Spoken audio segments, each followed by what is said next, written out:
এই sky replacement ফিচারের কারণে অনেক সময় অনেক মানুষ কনফিউজ হয়ে যাচ্ছিল যে আমাদের যে অ্যাস্ট্রো ফটোগ্রাফিগুলো আমরা করি, তো এটা কি রিয়েল নাকি Xiaomi ফোনের স্কাই রিপ্লেসমেন্ট দিয়ে আমরা কি অ্যাস্ট্রো ফটোগ্রাফি তার চার তারা কি আমরা বসাই দিছি নাকি। তো ওদের স্কাই রিপ্লেসমেন্ট অ্যাকচুয়ালি এত বেটার যে মানুষকে ফুল করতে পারে যে এটা কি অ্যাস্ট্রো ফটোগ্রাফির অ্যাকচুয়ালি করা নাকি এটা Xiaomi ফোনের এআই স্কাই রিপ্লেসমেন্ট আমরা ইউজ করছি। এটা আমার ফার্স্ট ফোন রিভিউ হবে, অ্যান্ড যে ফোনটা আমি রিভিউ করবো এটা 2021-এর one of the most hype phone. আজকে আমি রিভিউ করবো the Mi11x, also known as the Poco F3 and K40. But photographers review হিসাবে এটার ক্যামেরাটা মোটেও এক্সট্রাঅর্ডিনারি না, kind of average to be honest. আমি Musalim Chowdhury, let's roll the intro.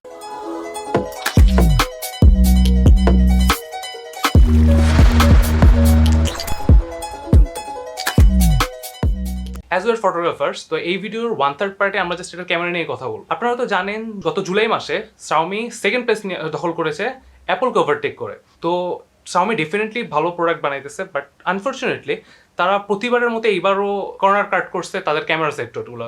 Mi11x এর মেইন সেন্সরটা হিসাবে ইউজ করেছে Sony IMX582। এটা 48 MP একটা সেন্সর, যেটা কিনা আমার কয়েক বছর আগের ফোন Redmi Note 7 Pro এটার মধ্যে আসিল Sony IMX586। সো এটা একটা অবভিয়াসলি ডাউনগ্রেড 2021 এর ফোন হিসাবে। শুটিং এর জন্য best you can manage is this grey city. As you can see Mi11x এর ছবিগুলো ইন গুড লাইটিং কন্ডিশন, ভালো ডিটেল ধরে রাখে অ্যান্ড কালার্স অনেক ভালো ক্যাপচার করতেছে। But in low light condition ইমেজের কোয়ালিটি খারাপ হওয়া স্টার্ট করে।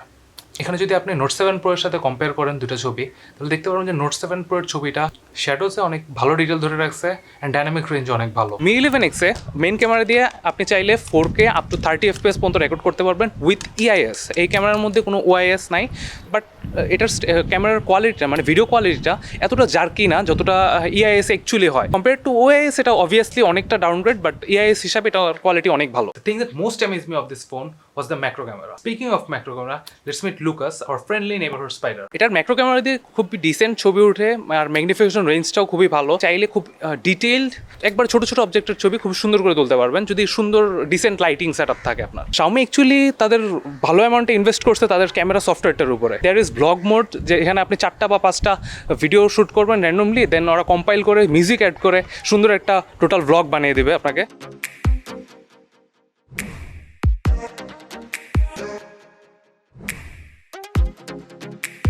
তারপর আমরা আসি যে টাইমলেস ফিচারটা, এটা আমি টেস্ট করে দেখছি, এটা খুব ইজি বানানো, but there is lack of control. Like আপনি চাইলে ফ্রেম রেট সিলেক্ট করতে পারবেন না, প্লাস আপনার ভিডিওটা কত FPS রেকর্ড হবে সেটাও সিলেক্ট করতে পারবেন না। টাইমলেস মোডটার মধ্যে আপনি শুধুমাত্র স্পিডটা কন্ট্রোল করতে পারবেন 5x 10x অথবা 20x যেভাবে আপনি চান। Mi11x এর ক্যামেরা অ্যাপটার মধ্যে যে প্রো মোড মানে ম্যানুয়াল মোডটা, সেটা খুবই নিটভাবে সাজানো, যেখানে আপনি focal length, shutter speed, ISO সব কিছু আপনি ম্যানুয়ালি কন্ট্রোল করতে পারবেন। তারপর সবচেয়ে ইন্টারেস্টিং ব্যাপারটা হলো তাদের 3টা লেন্সের ক্যামেরা আছে, macro, ultra wide and main সেন্সরটা। তিনোটা দিয়ে আপনি চাইলে রতে ছবি তুলতে পারবেন, এক্সেপ্ট ফর 48 MP ক্যামেরা। আপনি যখন 14 MP সুইচ করবেন তখন র মোডটা অফ হয়ে যায় টোটালি। মানে অ্যাজ এ ফটোগ্রাফার আমি প্রিফার করবো যে আপনি র তুলেন, বিকজ Xiaomiর যে ইন্টারনাল প্রসেসিংটা আপনি ছবি তোলার পরে যে ওরা যে একটা ইফেক্ট মারে, আই থিঙ্ক ওভার শার্পেনিং যে ইফেক্টটা, আর তুলবেন আপনি একটা ছবি, দেন দেখবেন যে ছবিটার মধ্যে লাইক স্কাইয়ের মধ্যে আকাশের মেঘগুলা এত শার্প হয়ে আছে যেটা কিন্তু অ্যাকচুয়ালি রিয়েল না। তো আপনি চাইলে আপনি র ছবিটা তুলবেন, র ছবি তুলে লাইটরুম বা আদার যে সফটওয়্যার আপনার ইউজ করে অভ্যস্ত সেই সফটওয়্যারটা জাস্ট আপনি স্লাইট শার্পনেসটা নিজেরা ইনক্রিজ করে নেবেন। Let's talk of the wide angle lens. এটার ওয়াইড অ্যাঙ্গেল লেন্সটাও সেম মিডিওকাল লেভেলের। অবজেক্ট যদি কাছে থাকে তখন এটা ডিস্টোরশনটা খুব বেশি নোটিস হয়, আর স্কাই তো আপনারা জানেনই ওয়াইড অ্যাঙ্গেল আকাশ দেখতে খুবই সুন্দর লাগে, অ্যান্ড এটাও তেমন ব্যতিক্রম না। বাট কাছের যে অবজেক্টগুলো এটা ডিস্টোরশনটা অনেক বেশি নোটিসেবল এই লেন্সটার মধ্যে। অ্যান্ড মেইন লেন্সটার মতো এই লেন্সের ছবিগুলোর মধ্যে পোস্ট প্রসেসিংটা খুবই বেশি থাকে। তো এটাও প্রিফার যে এই লেন্সের ছবি যদি এটা দিয়েও যদি ছবি তুলেন তাই রতে তুলবেন, আপনি নিজের মতো কন্ট্রোল করে পোস্ট প্রসেসিংটা করবেন। Let's talk about something good. এই ফোনের মধ্যে ইউজ করা হয়েছে XDR10+ ডিসপ্লে, যেটা কিনা actually very colour recorded display একটা ফটোগ্রাফারের জন্য খুবই ইম্পর্টেন্ট। তো আপনি চাইলে আপনার ক্যামেরা থেকে ডাইরেক্টলি ছবিটা আপনার ফোনে নিতে পারেন, নিয়ে আপনার পছন্দের সফটওয়্যারটা দিয়ে এডিট করে ডাইরেক্টলি এটা সোশ্যাল মিডিয়াতে পোস্ট করতে পারবেন। আপনার টেনশন করতে হবে না যে অন্যরা কি দেখলো। বাট যদি একটা ইনএকোরেড ডিসপ্লে নিয়ে আপনি কাজ করেন আর ওইটার ছবিগুলো আপনি আপলোড করেন, দেখবেন যে আপনি দেখছেন একটা আর লিটারালি অন্য মানুষটা অন্য একটা ছবি দেখতেছে, মানে টোটালি ডিফারেন্ট ইমেজ দুইটা। তো অ্যাজ এ ডিসপ্লে এটা খুবই ভালো। স্পেশাল ফিচার হিসাবে এই ডিসপ্লের মধ্যে 120 হার্জ ডিসপ্লে, তো এটা গেমিং এর জন্য খুবই ভালো। আর রেসপন্স রেটটা 360 হার্জ মেবি রেসপন্স রেট, এটাও গেমিং এর জন্য খুবই ভালো। এই এডিটিংগুলা ব্যাকআপ করার জন্য যে এটার মধ্যে যে প্রসেসরটা ইউজ করা হয়েছে Snapdragon 870 is a really good chipset. আপনি জাস্ট এই চার্টটা দেখলে বুঝতে পারবেন এর চেয়ে বেটার যে প্রসেসরটা এখন এক্সিস্টিং আছে এটা হলো স্ন্যাপড্রাগন 888। তো এটার মধ্যে 870-র মধ্যে এই ফোনে ইজিলি আপনার যে কোনো টাস্ক রান করতে পারবেন, ফটো এডিটিং হোক, ভিডিও এডিটিং হোক। ভিডিও এডিটিংয়ের জন্য প্রিমিয়ার প্রো, রাশ, তারপর ভিএন, যে কোনো সফটওয়্যার আপনি চাইলে রান করতে পারবেন। যেহেতু এটা 870, এটার মধ্যে হেভি গেমিংও আপনি করতে পারবেন। সো আমাদের কেসে আমরা গেনশিন ইম্প্যাক্ট খেলছিলাম, অ্যান্ড গেনশিন ইম্প্যাক্টের কয়েকটা জায়গায় জাস্ট আমরা একটু স্লাইট ল্যাগ নোটিস করছি। আদার দেন এটা পুরো স্মুথলি চলছে, লাইক 60 FPS এর মতো। তারপর আমরা আসি পিউবিজিতে। পিউবিজির মধ্যেও same, most of the time এটা কত FPS 60-র মতোই ছিল। আপনি যদি চান এর চেয়েও বেশি গ্রাফিক্স মানে কমাই দিয়ে বাট স্মুথনেস যদি বাড়াতে চান, জিএফএক্স টুল ইউজ করতে পারেন, সেক্ষেত্রে এটার ফ্রেম রেট অ্যারাউন্ড 70-র কাছাকাছি থাকবে। এই ফোনের আদার স্পেসিফিকেশনগুলো দেখতে হলে আপনি এখানে পজ করেন।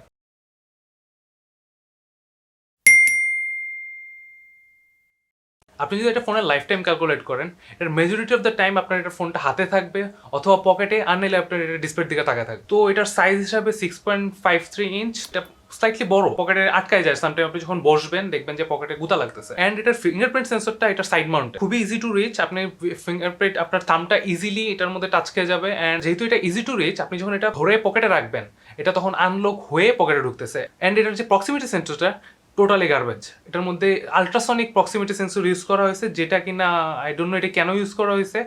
তো এটা পকেট ডিটেকশনও খুব একটা ভালো কাজ করে না। ইভেন আপনি যখন ফোনে কথা বলবেন তখন এটা অন হয়ে যায়, অ্যান্ড এয়ারপ্লেন মোডে চলে যেতেছিল।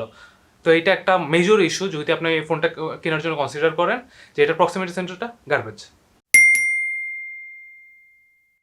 Mi11x এর মধ্যে Xiaomiর ইউআই, যেটা অ্যান্ড্রয়েডের উপর যে একটা এক্সট্রা লেয়ার দিয়ে তাদের MIUI 12.5 ইউজ করা হয়েছে। অ্যান্ড এটা হেয়ার অ্যান্ড দেয়ার আপনি অনেকগুলো বাগ দেখতে পারবেন। লাইক ডার্ক মোডের সময় এটা ফুললি কম্পিটেবল না সবগুলো অ্যাপের সাথে, স্পেশালি ফেসবুক আর মেসেঞ্জারের সময় দেখবেন যে আপনার জাস্ট প্রোফাইল পিকচারটা দেখা যাচ্ছে, বাকি পুরোটা সাদা। এরকমও কয়েক সময় হয়েছে এটা। তারপর এটার বাগ বলতে আপনি যদি ক্রোমকাস্ট ইউজ করেন অথবা মিউ টিভি যদি ইউজ করেন, তো আপনি চাইলেন যে এটা কাস্ট করবেন, সেক্ষেত্রে এটা কাস্টিংয়েও কাজ করে না। বাট এটা ইউটিউবে অথবা অন্য কোনো সফটওয়্যার দিয়ে ঠিকই কাস্টিং কাজ করে। তো যেহেতু এটা মিউই আর শাওমির ফোন, তো there is a huge opportunity যে আপনি চাইলে কাস্টম রুম ইউজ করতে পারবেন। আমি পার্সোনালি আমার ডেইলি ড্রাইভার নোট 7 প্রোর মধ্যে কাস্টম রুম ইউজ করি, যেটা কিনা হলো ইভলিউশন এক্স। তো এটার উপর আপকামিং ভিডিও আসবে যে কীভাবে আপনারা চাইলে কাস্টম রুম ইনস্টল করতে পারবেন, এটার বেনিফিট কী আর যা যা লাগে। তো এই ফোনের মধ্যে আমার প্ল্যান আছে যে কাস্টমার রুম ইনস্টল করবো, বিকজ মিউই যে এক্সট্রা বেনিফিটগুলো দিতেছে এটা কাউন্টার করে না তার বাগগুলার দিক দিয়ে। তো চান্সেস আমি এটার মধ্যে কাস্টমার রুম ইনস্টল করবো। আর ভালো কাস্টমার রুম এটার মধ্যে অ্যাভেলেবল আছে আপাতত ইভলিউশন এক্স, হ্যাভোক ওএস, তারপর পিক্সেল এক্সপিরিয়েন্স, যেগুলো খুবই ভালো কাস্টমার রুম। তো আপনারাও চাইলে ইউজ করে দেখতে পারেন। নেক্সট, আপনারা জানেন যে Xiaomiর ম্যাক্সিমাম ফোনের মধ্যে আয়ার ব্লাস্টার থাকে, অ্যান্ড আয়ার ব্লাস্টারের ইউজফুলনেস কি দেখাবো? এই যে দেখেন আমার পিছনে যে এলইডি স্ট্রিপটা দেখতেছেন, এটা আমি চাইলে এখন এটা পিঙ্ক কালার করে দিব। পিঙ্ক আমার অনেক পছন্দ হয়, কালারটা খুব সুন্দর। তো এটা হলো আয়ার ব্লাস্টারের সুবিধা। এটা Xiaomiর অলমোস্ট সবগুলো ফোনে আছে। এটা দিয়ে পাস্টে ক্যামেরা কন্ট্রোল করা যেত, বাট এখনও আগেরকার কতগুলো মডেলের মধ্যে ইউজ করা যাবে। বাট লেটেস্ট যে মডেলগুলো লাইক এই যে নিকন Z6, তারপর ক্যানন ইওস আর, এগুলোর মধ্যে আয়ার রিসিভার নাই। অ্যাজ এ রেজাল্ট আপনি চাইলে আয়ার দিয়ে কন্ট্রোল করতে পারবেন না, বাট দের ইজ ব্লুটুথ দিয়ে আপনি ইউজ করতে পারবেন। আপনারা হয়তো অলরেডি নোটিস করছেন এই ফোনের সামনে এবং পিছনে দুই জায়গাতেই স্পিকার হুইল আছে। এই ফোনে actually Dolby Atmos supported stereo speaker দেওয়া আছে, অ্যান্ড এটা রিয়েলি গুড। আপনার সাউন্ড কোয়ালিটি অনেক লাউড হয় অ্যান্ড ক্লিয়ারিটি অনেক ভালো। অ্যান্ড ফাইনালি এটার ব্যাটারি লাইফ নিয়ে কিছু কথা বলি। আপনি যদি 120 হার্জ ইউজ করেন, তো এটা কোনোভাবে একদিন ক্রস করে না এটার ব্যাটারি লাইফ। আপনি একদিনে 2বার চার্জ দিতেই হবে। যদি 60 হার্জ ইউজ করেন, অলওয়েজ অন ডিসপ্লে থাকার পরও এটা আমাদের ক্ষেত্রে 1.5 দিনের মতো ব্যাকআপ দিচ্ছিল। আর যেহেতু এটার মধ্যে 33 ওয়াট ফাস্ট চার্জিং সাপোর্ট করে, তো হেয়ার অ্যান্ড দেয়ার একটু চার্জে লাগাইলে দেন অনেক ফাস্ট 4-5 ঘন্টা চলার জন্য ইজিলি ব্যাকআপ পেয়ে যাবে। এটা ফুল চার্জ হতে আমাদের ক্ষেত্রে 1 আওয়ার টাইম লাগছিল। ফুল চার্জ হওয়ার পরে 100 থেকে 99 আসতে এটার মধ্যে স্ক্রিন টাইম পাইছিলাম 22 মিনিট। Mi11x এর মার্কেট প্রাইস এখন 6 128 ভেরিয়েন্টার 39,999 টাকা। বাট আমরা চাচ্ছিলাম যে হোয়াইট ফ্রস্টেড ভেরিয়েন্টটা নেওয়ার জন্য, বাট এটা খুবই রেয়ার ছিল মার্কেটে। তো আমাদের যে ভেরিয়েন্টটা ছিল 8/128 ভেরিয়েন্টটা, যেটার মার্কেট প্রাইস এখন অফিসিয়ালি 42,999 টাকা। এখানে একটা জিনিস নোটিস করতে হবে, যদি আপনি পোকো F3 নেন সেক্ষেত্রে আপনি NFC পাবেন, বাট Mi11X-টা যদি নেন আপনি সেক্ষেত্রে আপনি NFC পাবেন না। তো ফাইনালি আপনারা যদি একটা performance beast with a very good display and okayish camera টাইপের একটা ফোন চান, তাহলে this phone is for you, the Mi11X. If you enjoyed this video, leave a like, leave a comment, and of course subscribe to our channel Materials.